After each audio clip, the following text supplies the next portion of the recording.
Whoops, forgive me, I've just realised I've come in from the garden with my hat on.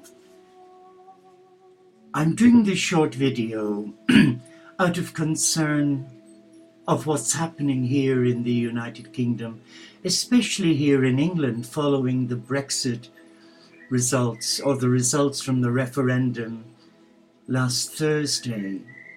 When we got news on Friday morning, a lot of us who come from the working class fraternity were excited that ordinary people who weren't skilled in politics voted not with their feet but with their conscience, and they voted unanimously to leave Europe. And I applaud them because I was one of the Brexit followers too. I've been praying earnestly that God's will be done for us. And I believe the outcome of that referendum showed to me that God was very much in the decision-making process, with the results that were made known to all of us last Friday morning. But since then, everything is turning on its head. The Conservative Party, there's such disarray.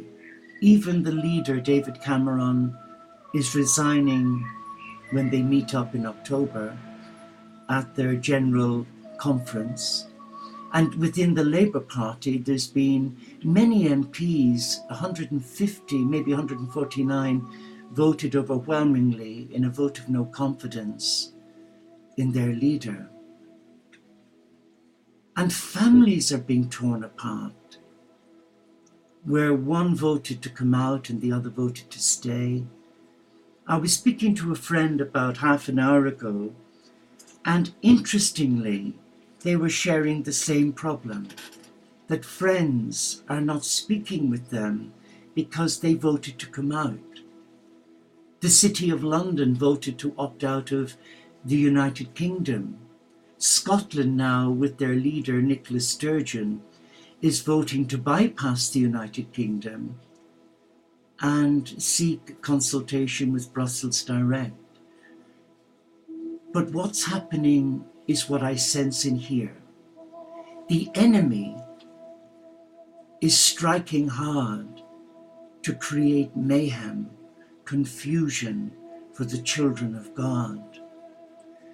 But there was an old saying that I was told many years ago as a young novice monk back in Southern Ireland: a house divided against itself will not stand.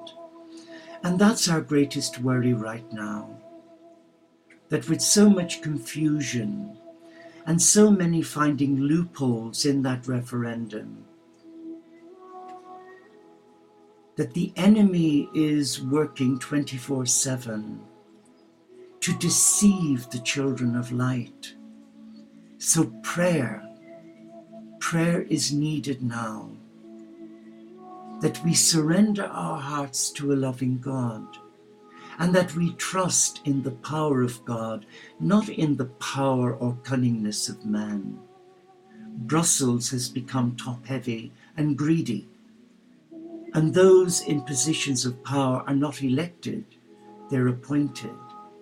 And we were giving something like £350 billion a week to support it. And we were receiving half that amount for the farmers and various other causes in the United Kingdom. Now we know Northern Ireland has agreed to remain, but they've got to go along with the party line now, which is to pull out of Brussels. And both Scotland and Northern Ireland are looking at ways where they can bypass England, again scheming evil deeds from the father of lies. I opened our morning prayer and I asked the Spirit of God to speak to my heart and share these words with you. And they were given to me by Reverend Sister Alison, one of our community in New York. And she took some of the beautiful prayers from some of the world's religions. And this one is from the Hindu tradition of the Atharva Veda. Peace be the earth, peaceful the ether, peaceful heaven, peaceful the waters, peaceful the herbs, peaceful the trees. May all gods bring me peace. May there be peace through these invocations of peace. And with these invocations of peace, which appease everything, I render peaceful whatever here is terrible, whatever here is cruel, whatever here is sinful. Let it become auspicious. Let everything be beneficial to us. And from the Buddhist tradition, the Metta Sutta, this is what should be done by one who is skilled in goodness and who knows the path of peace, wishing in gladness and in safety. May all beings be at ease. Whatever living beings there may be, whether they are weak or strong, omitting none, the great or the mighty, medium, short or small, the seen and the unseen, those living near and far away, those born and yet to be born, may all beings be at ease. Even as a mother protects with her life her child, her only child, so with a boundless heart should one cherish all living beings, radiating kindness over the entire world, spreading upwards to the skies. Let there be peace. From the Jewish tradition we read, "Come, let us go up to the mountain of the Lord, that we may walk the paths of the Most High." As it is written in the Holy Scriptures, "And they shall beat their swords into plowshares, and their spears into pruning hooks. Nations shall not lift up sword against nation, neither shall they learn war any more." And from the Christian tradition, a tradition that resonates with my heart as a Catholic Christian. "Blessed are the peacemakers," said Jesus, "for they shall be known as the children of God. But I say to you that here, love your enemies, do good to those who hate you, bless those who curse you, pray for those who abuse you. To those who strike you on the cheek, offer the other cheek also. And from those who take away your cloak, do not withhold your coat as well. Give to everyone who asks from you, and of those who take away your goods, do not ask them again. And as you wish that others would do to you, do so to them." And finally, from the Muslim tradition, "In the name of Allah, the Beneficent, the Merciful, praise be to the Lord of the universe, who has created us and made us into tribes and nations, that we may know each other, not that we may despise each other. As it is written in the Holy Quran, if the enemy incline toward peace, do thou also incline toward peace. And trust in God, for the Lord is the one that heareth and knoweth all things." Such beautiful reflections for the children of light who are struggling today.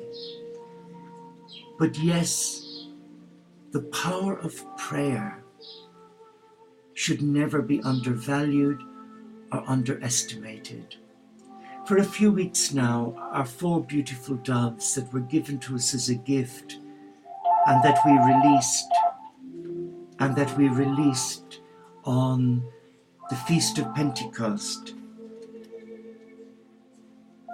they rarely have come back to us. But this morning, we looked up at the roof and there were 7. there were 3 young chicks.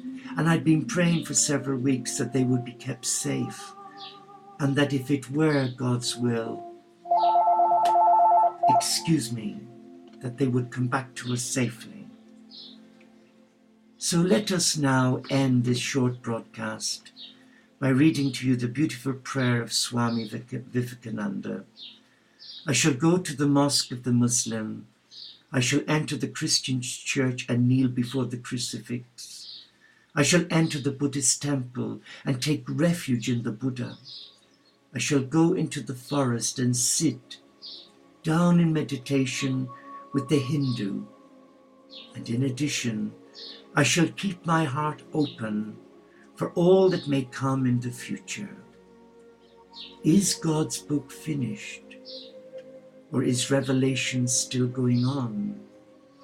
Salutations to the prophets of the past, to all the great ones of the present, and to all who are to come in the future. And as a Franciscan who embraces all faiths on the instructions of Jesus, we say, Lord, make us an instrument of your peace. Where there is hatred, let us sow love. Where there is injury, pardon, and where there is doubt, faith. But let us become peacemakers today. And I guess I'm needed. So thank you for being here.